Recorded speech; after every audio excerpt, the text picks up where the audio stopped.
Savage Crew. It's your boy, King the Kid, and welcome to my reaction.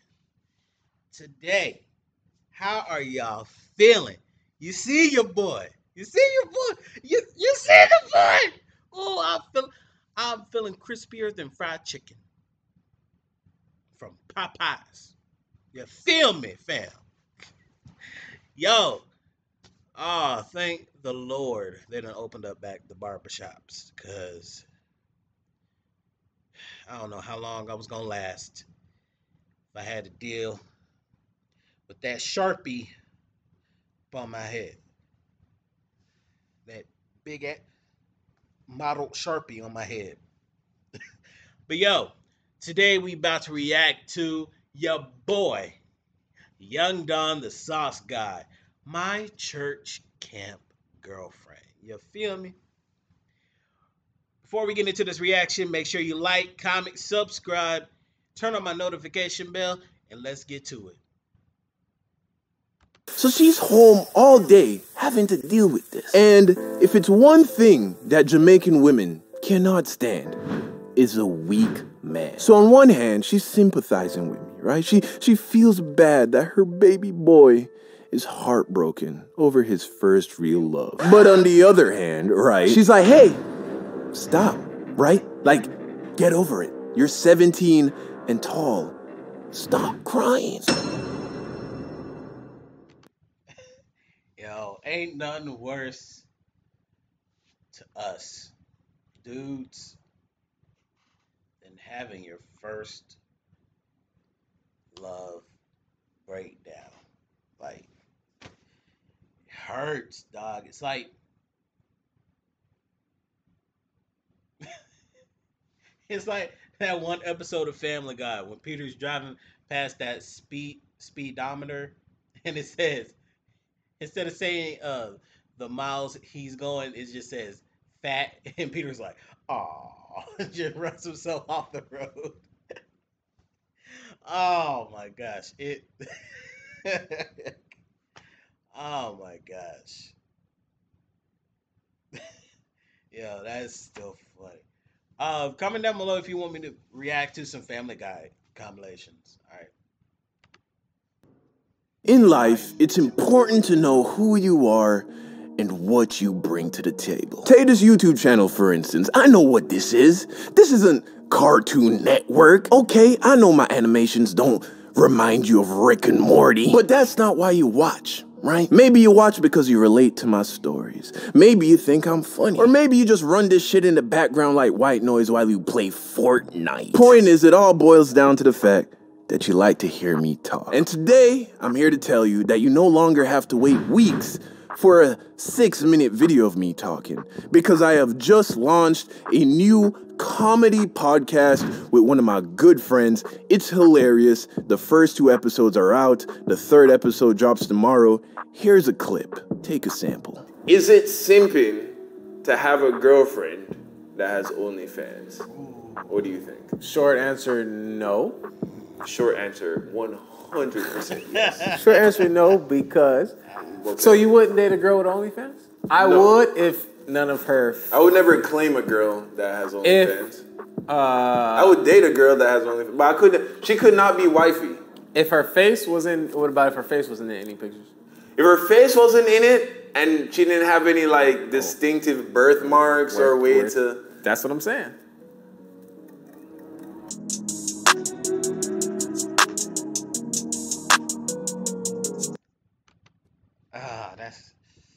That's a tough one. But like dude said, if her features, like, and we're back.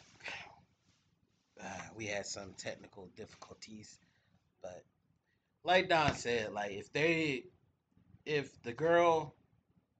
weren't any noticeable features, like if her face wasn't in it or anything to like identify her, then maybe, yeah. Do you remember my ex from high school? That's a shorty from the My Toxic High School Relationship videos, you know. I don't think she fuck with me like that no more, man. Here's why. I think somebody told her about the videos, you know? And without watching them, she just assumed that I was talking shit, you know, because of the title. When in reality, I took the majority of the responsibility for all of the dysfunction that occurred in that relationship. So sometime last year, I shot her a DM, just saying what's up, and she brought up the videos and seemed pretty unhappy about them. So I feel like I should make something abundantly clear. If I didn't make it clear in those videos, I loved this girl. Like a lot. Worst heartbreak of my life, you know, because nothing hurts quite like your first real love. We broke up over the phone. It was a summer break after high school graduation. I was in Jamaica visiting my family right before I went off to college in California. And bro, when I say that I was depressed, just moping around the house all day. And whenever I go visit my mom in Jamaica, right, she tries to get some time off from work so she can spend some time with me. So she's home all day having to deal with this. And if it's one thing that Jamaican women cannot stand, is a weak man. So on one hand, she's sympathizing with me, right? She feels bad that her baby boy is heartbroken over his first real love. But on the other hand, right, she's like, hey, stop, right? Like, get over it. You're 17 and tall. Stop crying. So to help me get over this heartbreak, she signs me up for church camp. Now, understand, my mother took me to church every Sunday until I moved to America at 16 years old. And not once in 16 years did she ever consider sending me to church camp. You know? Do you see where I'm going with this? I was being such a bitch about the breakup that my mother was like, this nigga need Jesus. Ain't nothing else gonna help him. So fast forward to the first day of camp, and I get dropped off at the spot where the buses were gonna pick us up and take us to the campsite. And not excited, right? For one, I was going through a phase in my life where I was questioning God. I was saying shit like, I don't know if I believe in a God in the traditional Judeo-Christian sense of the word, but I'm still like spiritual, you know? I meditate. I was being that fucking gaylord, you know what I mean? And I also thought just the idea of church camp was lame, right? Like, no cool kids are going to church camp at 17, right? So I walk up to the signing table and I'm looking around and I'm just like, hold on. Man, I'm not even sure if I'm the coolest guy here. Why do all these kids look normal? Everybody there seemed like cool people, right? It was like 60 to 70 of us, probably 50-50 guys and girls, and everyone's around the same age. So now I'm like nervous because I don't know anybody here and I've never done anything like this. So I'm standing there and then I spot this cute little shorty. She's standing by herself, no one's talking to her. So I'm like, guess who's about to make a friend? So I go over and start talking to her, you know, small talk. And to my surprise, her Jamaican accent was very weak, like mine. Turns out we were both visiting from America and we both lived like 20 minutes apart in Florida. So that was like my in. I found some common ground to stand on. But of course, after I get the balls to go and talk to her, right? Other niggas start trying to squeeze their way into our conversation, right? Because remember, these are young Jamaican. See, like, it's like a pack mentality. Who gonna be the alpha male to get the girl? But yeah, like, it's always gonna happen. Like, it's like soon as you spot that one girl, as soon as you start a conversation with the girl, and come other niggas. Like, come on, dog. But man, that's always gonna be that way, so. Man, they ain't just gonna sit back and watch me call dibs on all the cuties, you feel me? So I see what's happening and I pull back because I wasn't trying to crowd this girl. Even at 17, I knew that. So I go find some other people to talk to. Finally, it's time to get on the buses. I get on, I find a seat by the window, and I get comfortable, right? So I'm sitting there, and then Shorty gets on the same bus. She comes down the aisle, stops at my bench, and is like, hey, is it cool if I sit here? So of course, you know, I gotta play cool, right? So I'm like, oh, yeah, no problem, that's no problem. Take a seat. Meanwhile, on the inside, just gave my life back to Jesus. Why? Because obviously, there is a God, and he fucks with your boy. So the bus takes off, and we have like an hour and change to drive to get to the campsite. And the entire time, we're just chopping it up, you know? I'm cracking jokes, she's laughing, and I'm like, okay, I might be in there. So we get to the campsite and orientation begins, right? We get a rundown for what we're gonna do on a daily basis, where we can and can't go in our free time, all of that. So the camp lasted about 10 days. And in a nutshell, one of the best experiences I've ever had in my life, right? Not gonna pretend like I became this wholesome church boy after it was done, but it did reopen my mind to the whole God thing in a positive way. And come on, right? A little bit of Jesus ain't never hurt nobody. I mean, sure, there was the whole like crusades thing. That was pretty bad. And then Europeans did use Christianity as a brainwashing tool during the enslavement of black people in America and the Caribbean. No, this nigga did not just play the pain music. Oh my god. But no. Okay, you know what? No. Nothing against your boy, Don. Like, I don't understand why people put the actions of man on God. Like, man chose to do this. Man, not him, not God, not the good Lord. Man decided to do wickedness. Therefore, wickedness spread across the world. They may have said it, they were doing it for God, but in reality, they did it for themselves because they thought they were that high above.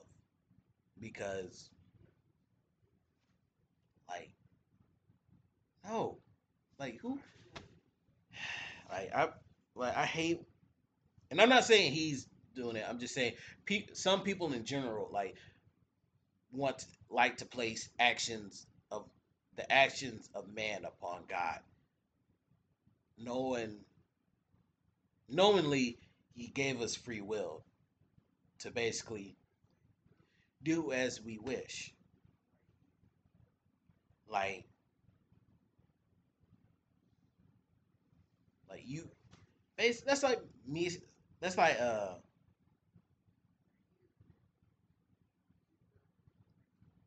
that's like me saying to my son, "Okay, son, you can do whatever you want, wherever you want, but you know what? I'm not. No, let me not. Once I get to rolling, I get deep. So let's get back to this. I get personalized attention and learn in a place that works for me. These schools may not be for everyone, but they're here. And then they did do the thing with the Native American. You know what? My church camp experience was pretty good. Okay, that's all I'm trying to say. I made a ton of friends, we played a lot of sports, we did bonfires. It was fun, right? And the entire time, I was still trying to get closer to Shorty. Sometimes we ate lunch together. By the time I game was practically non-existent, right? I've had one serious girlfriend at this point in my life, so I couldn't take a solid temperature read on this girl at all. So for like the first 5 days, right, I hung out with her when it was convenient, and I did it in a way where I tried not to seem like I was trying to be around her. But, you know, I'm seeing other dudes trying to talk to her. Also, I realized that I was running out of time. And it got to a point where I was like, if anything is gonna happen, I gotta make a move, and I gotta do it soon. So now it's the next day, right? The 6th day of camp. And that night, we had this little... Yep. If you've been talking to Shawty for weeks or days, y'all really feeling each other, go for it, dog. Like, don't wait. Like, I did that shit once. I will forever hate myself because I wasn't up in front with Shawty. Feel me? But like, if you've been go for it. Been talking to a Shawty for days. Y'all kind of feeling each other. Go for it. Worst thing she could say is no. She say no. Alright then. We just gonna be rocking it as friends. You feel me? Little Christian concert thing, right? It was in this concert hall that was like 100 meters from the rest of the campsite. And I say meters because who the fuck knows what 328 feet looks like? So the concert ends, and as we're making our way back up the trail to get back to the dorms, I see Shorty, and she's walking with one of her girlfriends, and I decided that this was the time to pull the trigger. So I walk up to her, you know, I touch her on her hand, and I'm like, hey, can I holler at you real quick? She's like, yeah, what's up? And coincidentally, there was like this little gazebo thing, right, off to the side of the trail, and it had this very dim light keeping it lit, so I knew we could sit there and talk and not be super obvious to everyone, right? And low-key set a mood. So I bring her off to the side, right, we sit in the gazebo, and I'm like, so I'ma just come out and say it, I'm feeling you, and I feel like you're feeling me, but I'm not sure. And this camp is gonna end soon, so I just want to see what's up. You feel me? And then she kind of like giggles, right? And then she's like, yeah, I like you too. I lean in, and then we kiss. It wasn't long, it wasn't crazy, no tongue, because again, church camp, but that almost made it like nicer, you know? And I was proud of myself for having the balls to do it. Who gonna go for tongue on the first date? No, don't go for tongue.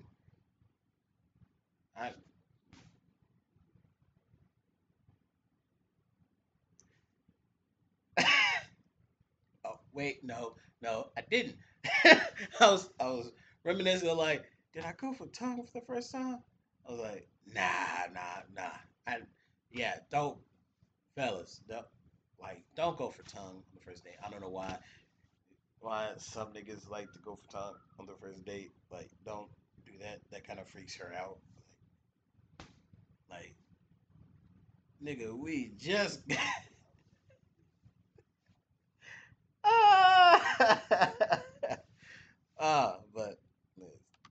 but sure, looking back, shit was corny, right? But at 17, I didn't know anything about anything. Although, I swore I was a man. You know, I just pulled the cutest girl at camp. You couldn't tell me shit, nigga. But they could've stopped me. Big bags, And then we spent the last 4 days booed up. You know, dudes was calling her my girlfriend, and I was on top of the world, right? Camp ends, and we take the bus back to Kingston, where we first got picked up. Everyone got back their phones, which they took from us, by the way. And then I go find Shorty to get her number, because I'm like, oh, this is my girlfriend now. You know? She gives me her number, but she tells me that it's for the house phone of like her aunt's house where she's staying. And then she tells me that she's gonna get a Jamaican phone soon, and when she does, she'll text me. But in the meantime, I should call the house phone. So we exchange numbers, my mom picks me up, and she's amazed, by the way, in how little over a week I went from being depressed to just radiating joy. So I get home, I turn on my new gospel rap that I got put onto. It was Lecrae and Andy Mineo, and I'm just so happy, bro, right? So I let a couple days go by, and I'm like, okay, time to call Shorty, right? I find the number she gave me, and I call it. It rings, keeps ringing, then I get hit with the person you're trying to reach isn't available message. You know, no option to leave a voicemail. So I'm like, okay, cool. Try again tomorrow. Same thing happens. Try again one more time the next day, nothing.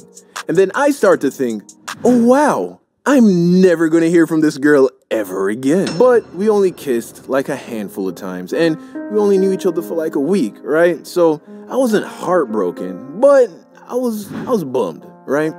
Maybe a couple more days pass, and then out of the blue, I get a text. Guess who?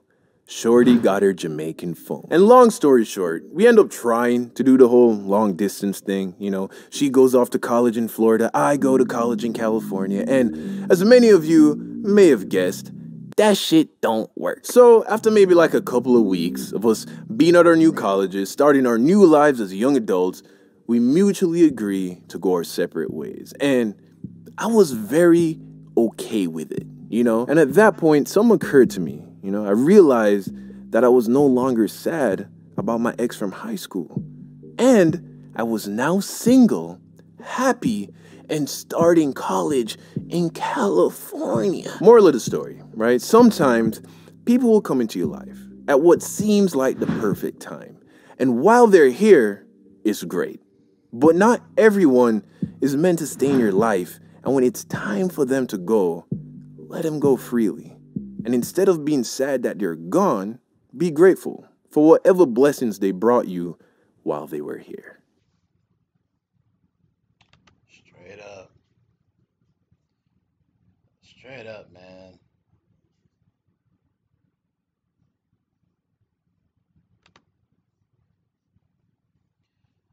Yeah, man, like, some people are gonna come in your life. Workout. And, I was one of the roommates. Yeah, man. Some people are gonna come in your life for a reason. To like, God works in mysterious ways. Like,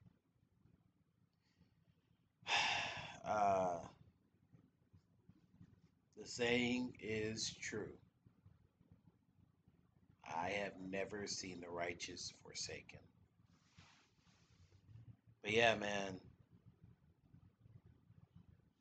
people come into your life for a reason, and when it's time to let them go, just